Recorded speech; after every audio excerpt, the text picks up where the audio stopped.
Alright, welcome everybody. I'm going to show you how to put together a little book very simply by just using some paper, scissors, and some yarn. And you can use also just any other string that you got on you. It'll work. So step 1 to make your coloring book would be to draw your images onto your paper. Remember, we have to have 4 images that you're going to do. So here's just an example. I'm drawing a snowman, just a very rough drawing.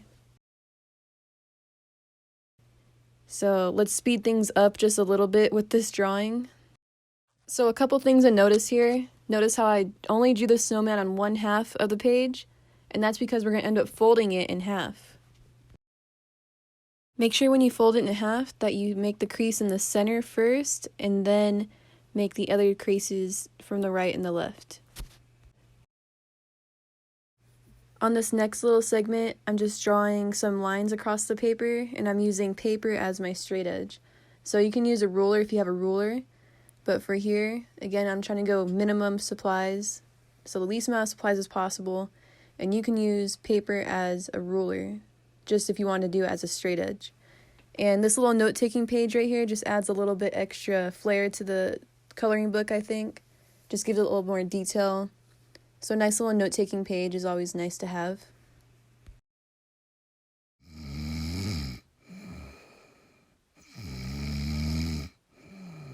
So just pretend that these pages are done and they have all of the stuff that I want to have already drawn onto them. It can have word searches, tic-tac-toe stuff.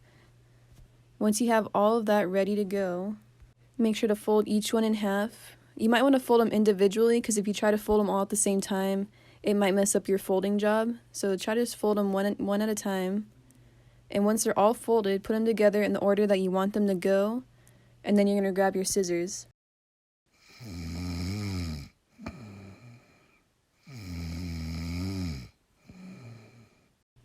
With the scissors, you're going to end up cutting just 3 triangles on the page.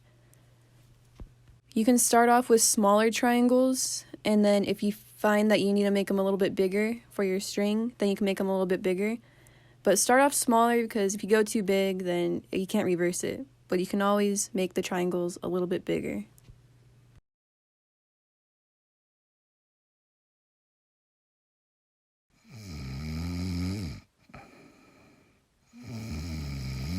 Alright, next step is to grab your yarn or your dental floss, whatever it is you're using, string, and then you start by putting the yarn into the center hole.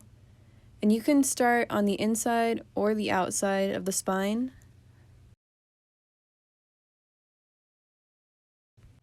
Whichever side you choose, make sure you leave a little bit of slack behind. Once you put it through the center hole, then you're going to either go on the top or the bottom and insert your yarn through that hole.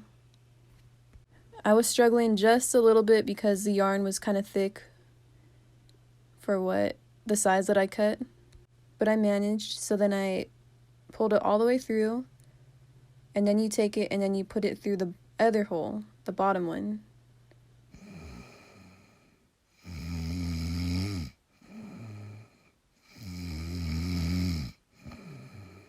Pull it all the way through, nice and tight.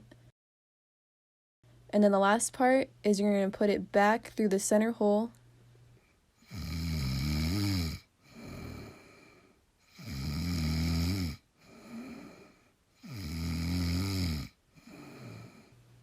Make sure you pull it nice and tight, but not too tight because you don't want to accidentally rip your paper up.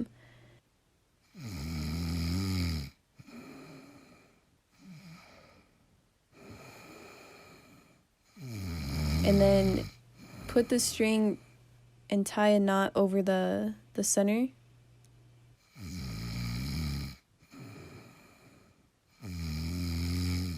So tie a few knots, go in a couple different directions.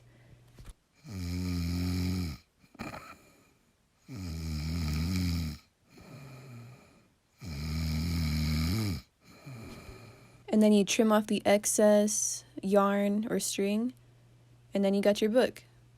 And right here I'm just writing cover page. I don't know why, but that's something you would want to do beforehand anyways, is decorate your front cover. Here's a book I made using the same exact technique that I just showed you in the video, except the knot is tied on the spine rather than on the inside of the book, so that way the string could wrap around and then you could tie it closed.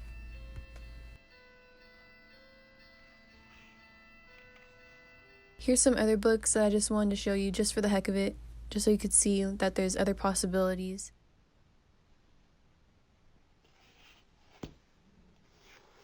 And the last one is actually a French link stitch if you're interested in what that's called. Alright, thanks, and we'll see you on the flip side.